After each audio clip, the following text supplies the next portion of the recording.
নমস্কার বন্ধুরা, নবদিগন্ত চ্যানেলের পক্ষ থেকে আপনাদের সকলকে জানাই স্বাগতম।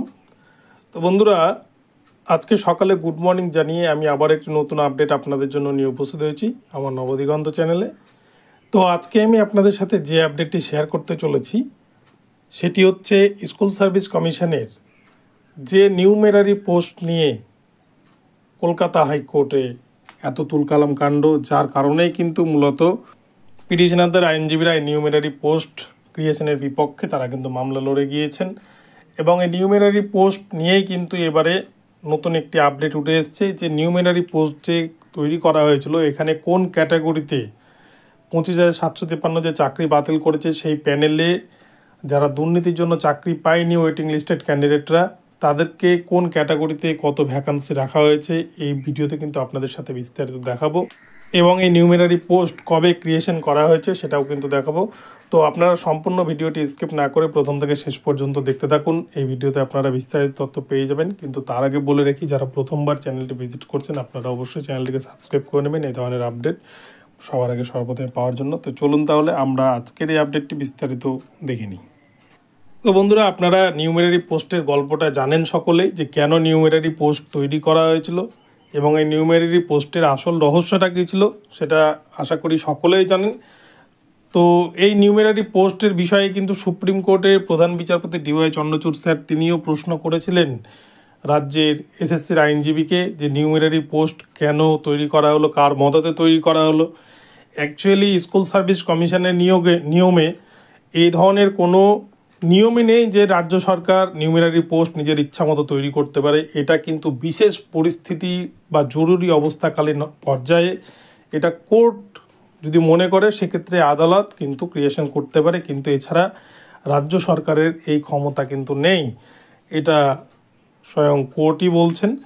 তো এই নিউমেরারি পোস্টের বিষয় নিয়ে ক্যাবিনেটে যে সমস্ত মন্ত্রীরা ছিলেন, নেতা মন্ত্রী ছিলেন, তাদের কিন্তু আগামীতে হয়তো সমস্যা আসতে পারে, কেননা সুপ্রিম কোর্টে এসএসসির তরফ থেকে এবং রাজ্যের আইনজীবীর পক্ষ থেকে কিন্তু বলা হয়েছিল যে যাতে ভোট অবধি যেন একটা স্থগিতাদেশ রাখা হয়, সিবিআই যাতে কাউকে হেফাজতে না নিতে পারে, কেননা নিউমেরারি পোস্ট কিন্তু ক্রিয়েশন সেটা সম্পূর্ণ অবৈধ।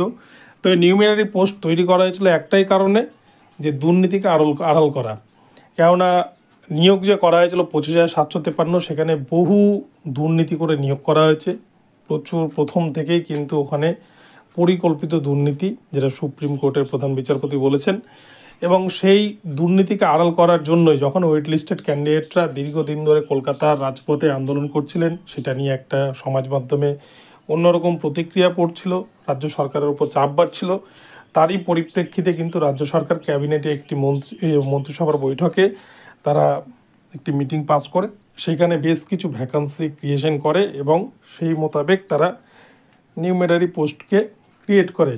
তো মূলত 9, 10, 11, 12, গ্রুপ সি, গ্রুপ ডি এবং ফিজিক্যাল এডুকেশন এবং ওয়ার্ক এডুকেশন এই 6টা ক্যাটাগরিতে শিক্ষক নিয়োগ হয়েছিল 2016 সালে। কিন্তু এই 6টা ক্যাটাগরির মধ্যে কোন ক্যাটাগরিতে কতগুলি নিউমেরারি পোস্ট তৈরি করেছিল রাজ্য সরকার সেটাই কিন্তু দেখার, আপনাদেরকে এটাই জানাবো। তো আমরা দেখে নিই যে 9, 10-এর ক্ষেত্রে কতগুলি নিউমেরারি পোস্ট তৈরি করেছিল রাজ্য সরকার। তো দেখুন, 9, 10-এর ক্ষেত্রে কিন্তু 1932টা অ্যাসিস্ট্যান্ট টিচারের জন্য পোস্ট তৈরি করেছিল নিউমেরারি পোস্ট। 11, 12-এর যে শিক্ষক নিয়োগ হয়েছিল সেক্ষেত্রে কিন্তু 247 জনকে নিয়োগ দেওয়ার জন্য নিউমেরারি পোস্ট তৈরি হয়েছিল। এবং এছাড়াও গ্রুপ সি এর ক্ষেত্রে কিন্তু 1102 জনকে নিউমেরারি পোস্টে নিয়োগ দেওয়ার জন্য ঠিক করা হয়েছিল। এবং এছাড়াও গ্রুপ ডি, স্কুলের যে গ্রুপ ডি সেই গ্রুপ ডি এর ক্ষেত্রেও কিন্তু 1980 জনের জন্য নিউমেরারি পোস্ট তৈরি করা হয়েছিল।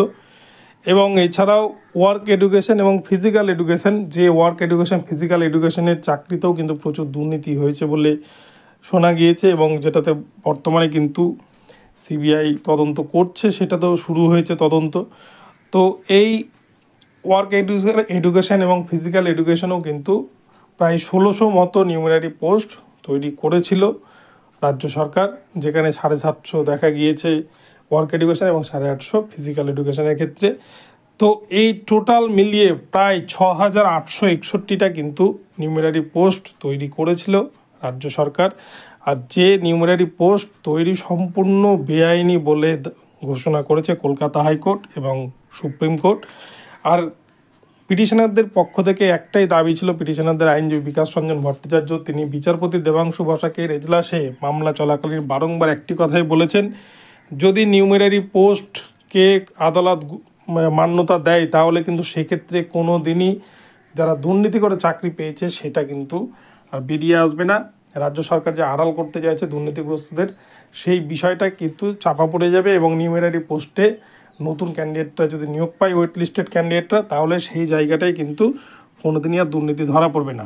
তাই বিকাশ রঞ্জন ভট্টাচার্য তিনি আদালতকে জানিয়েছিলেন যে সমস্ত দুর্নীতিগ্রস্ত শিক্ষক অশিক্ষক কর্মীকে চাকরি থেকে ছাঁটাই করে সেই জায়গায় যাতে ওয়েট লিস্টের যোগ্য ক্যান্ডিডেটদেরকে নিয়োগ দেওয়া যায় সেই বিষয়টিকে আদালতকে জানিয়েছিলেন এবং আদালতও কিন্তু সেই দিকটা তারা দৃষ্টিভঙ্গি দেন এবং নিউমারারি পোস্টের বিপক্ষে রায় দিয়েছেন।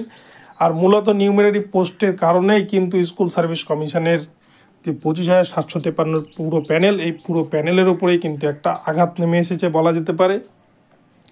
এবং সুপ্রিম কোর্টের বিচারপতি DY চন্দ্রচূড় স্যার তিনিও কিন্তু নিউমারারি পোস্টের ভীষণ বিরোধিতা করেছেন এবং কার মদতে নিউমারারি পোস্ট তৈরি হলো, কেন তৈরি করতে হলো রাজ্য সরকারকে, এই বিষয়ে কিন্তু তিনি যথেষ্ট প্রশ্ন করেছিলেন।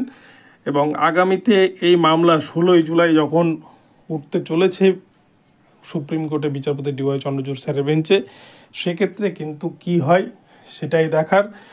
এবং অন্তর্বর্তীকালীন যে স্থগিতাদেশ দেওয়া রয়েছে, যে ক্যাবিনেটে যে সমস্ত নেতামন্ত্রীরা ছিলেন তাদেরকে যাতে CBI হেফাজতে না নিতে পারে, সেই যে একটা অন্তর্বর্তীকালীন স্টে দেওয়া রয়েছে, সেই স্টেটাও কিন্তু হয়তো আগামী শুনানিতে উঠিয়ে দিতে পারেন বিচারপতি DY চন্দ্রচূড় স্যারের বেঞ্চ।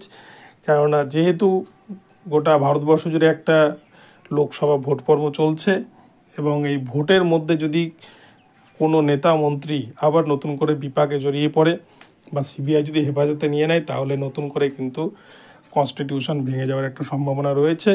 সেই জন্যই কিন্তু বিচারপতি ওই দিকটা বিচার বিবেচনা করে রাজ্য সরকারের যিনি আইনজীবী ছিলেন তার কথাতে বিষয়টিকে দৃষ্টিপাত করেছেন এবং একটা অন্তর্বর্তীকালীন স্টে দিয়ে রেখেছেন।